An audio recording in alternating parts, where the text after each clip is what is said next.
We've got a new king for driver of the year, and we have a fairly sizable wreck that we are going to dissect in this week's safety update.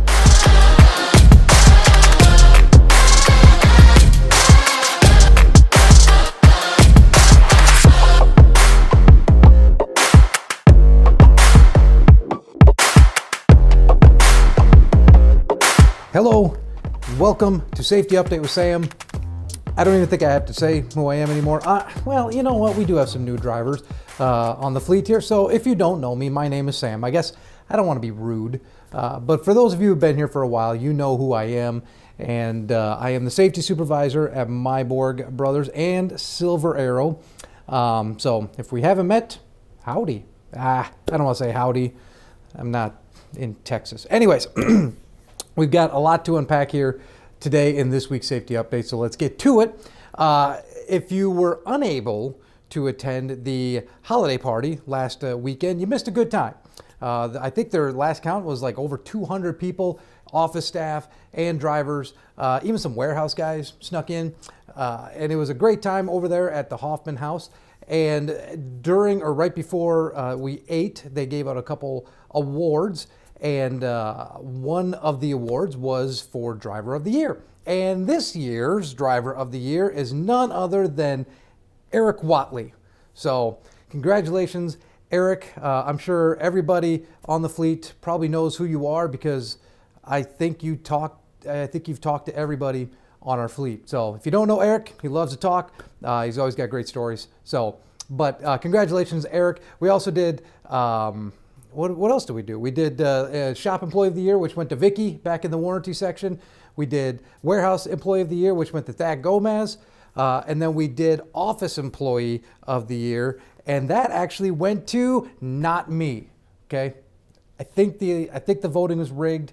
I can't prove it, but I think it was. But no, it went to Lindy, who has been transitioning from CSR to planner. And little known fact, okay, here, I'm going to give you a little exclusive, little known fact. Me and Lindy actually went to high school together.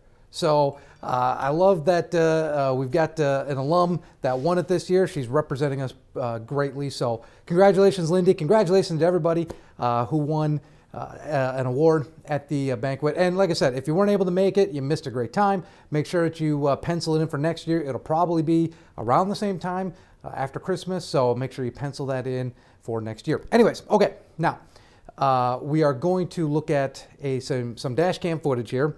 I believe you've all seen it already.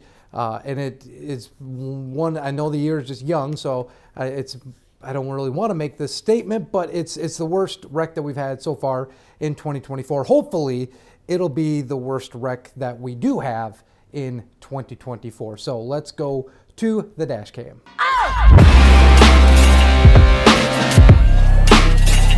Okay, so like I said, a lot of you have seen this already because I did send this out.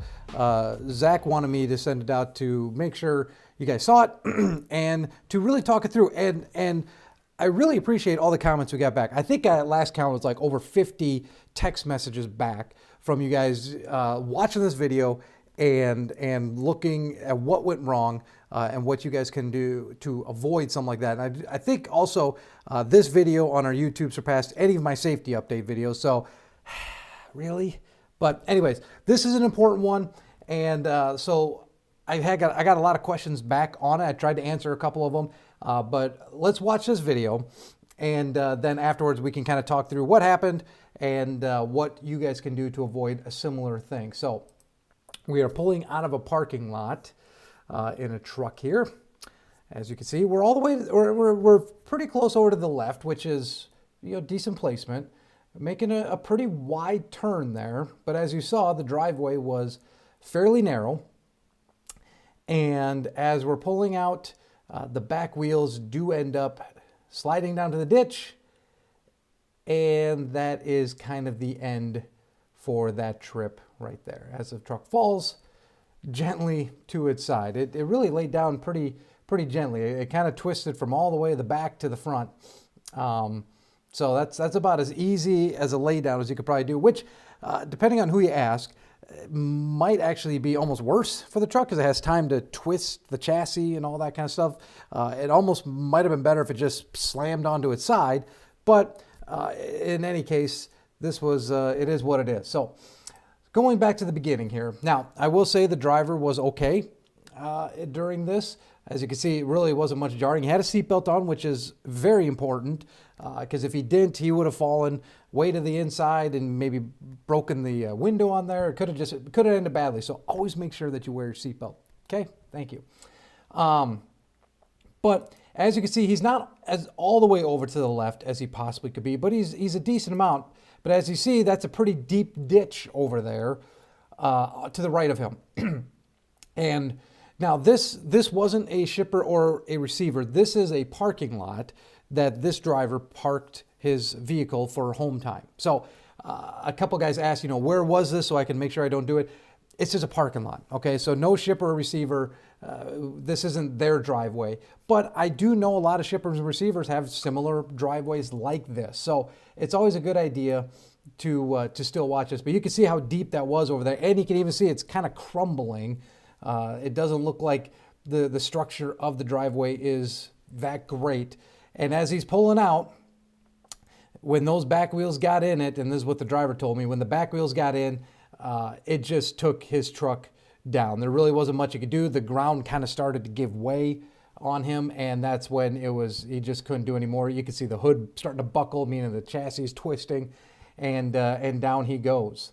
So driver's okay, and this did happen down in Texas. So, it's kind of ironic that with all the weather we've been having, all the good jobs that you guys have been doing out there in that weather, that this is where we end up tipping a truck onto its side. But regardless, that just goes to show you got to be, diligent in every condition, even if you don't think there's really any imminent dangers to watch out for. There is. Now, a lot of you guys hit the nail on the head, and it's very difficult to see in this video, but the tandems, the trailer tandem axles were slid all the way back, which I believe was ultimately the undoing of this rollover or this tip over, I guess. I don't think we can call it a rollover per se, but this ultimately is what did it was the tandem axles were all the way back.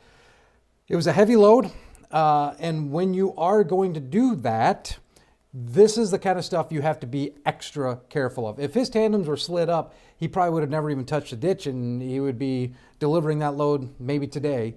But unfortunately, with the tandem slid all the way back, this is the dangers that you have to watch out for. Now, I will tell you guys that this is not going to be a cheap fix. The trailer is most likely going to be completely totaled. The tractor, we are waiting to get that back to see. But like I said in the text, when all is said and done, this is probably going to be a $350,000 mistake made by this driver. I know just to get the truck tipped back up and get the freight off the back of there, it costs 18 grand. So that right there is really costly too. So again, we show you guys these dash cams so that you can take a look at what happened and what you would do in a similar situation. Maybe there was another driveway that this driver should have gone out of. Maybe he should have taken a left instead of a right. This is why we watch these dash cam videos, because I want you guys to think through what you would do in this situation. Maybe right about here, you would say, uh-oh, I'm not going to make this. Let's back it up and let's retry it. I mean, that's what you ultimately have to be thinking. I'm sure the driver was looking in his mirror and going, ooh, it's going to be close. But like we saw at the entrance there, the ditch over there is not very structurally sound. So he had to have known that once you start getting those wheels over near that ground is probably going to give way. So keep that in mind as well, because really, ultimately, I mean, honestly, I have to say this, but it's true. I don't want to ever see this again. I don't want you guys to get in a situation like this. I don't want the equipment to get in a situation like this. I don't want our freight to get in a situation like this. And it all could have been what I think avoided if he was just a little more careful going around that corner and thinking, oh, I can't make this. Let's back up and let's try again. I'll have you back up and try again 15 times if it helps avoid something like this. And then one other thing I want to point out, if you ever do find yourself in this situation, which again, I hope you never do, if you are starting to feel that truck start to tip, like right here, the driver knows that this truck is gone. He is not bringing it back. The hood's buckling.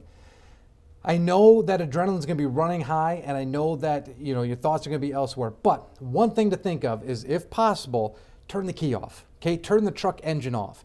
That will avoid a lot of oil and other fluids getting into places that it shouldn't be getting into. Now, yes, it'll run down and whatever, but there's still pumps running while this is going, and now it's on its side.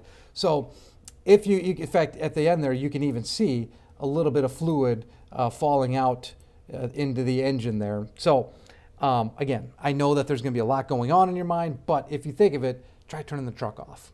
Okay, that'll help a little bit too. So again, you all saw this, you all gave me your feedback, and I appreciate that, and that's exactly why we like to send this stuff out, so that you guys can think through these situations and figure out what you would do in that. Unfortunately, this was a tough loss, and it's going to be a costly one, and I seriously do not want you guys to be in it. So always double check. Okay, and if your tandems are slid back, which I understand sometimes with the weights that we pull, you have to do it. That just means you have to be that much more cautious, okay? So make sure that you're being cautious with this. Make sure that you're taking all the proper steps. Get out and look if you're having if you have some questions on it, but be very careful, okay? Because I don't want a costly mistake like this to happen again to you, to us, to the freight, anything like that, okay? If you do have questions or more questions about this, feel free to reach out to me. A lot of you have already, but that's good. I love the dialogue. I love talking through these things to make sure that you guys are being safe out there, and anything we can do to help you with that, I am more than happy to do. So be careful out there, okay? We're still not done with winter, and until next time, I always say this, but I always mean it, drive safe.